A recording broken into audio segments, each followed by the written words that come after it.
Hi மக்களே! Canada வந்து ஒரு விசித்திரமான கண்ட்ரி. ஏன்னு சொல்லி நான் இப்போ சொல்றேன் பாருங்க. ஆ இப்போ வந்து இங்க எவ்வளோ வெளிச்சமா இருக்கு. இங்க பார்த்துக்கோங்க. திருப்பி கூட காட்டுறேன் பாருங்க. இங்க வந்து இப்போ எவ்வளோ வெளிச்சமா இருக்கு பாருங்க.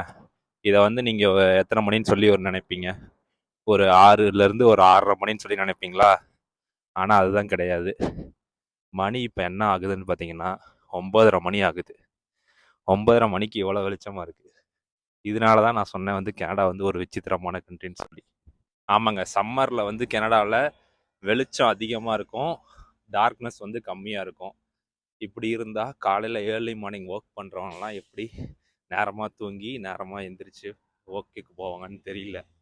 இவங்கலாம் இங்க இந்த இந்த டைமிங்க்கு வந்து ஒர்க் ஒர்க் பண்ணி பழகிட்டாங்க. இவங்களுக்குலாம் வந்து இது நார்மல். நம்ம ஊர்லேருந்து வரவங்களுக்கு தான் வந்து இது வந்து ரொம்பவே ஒரு டிஃப்ரெண்ட்டான திங்கு.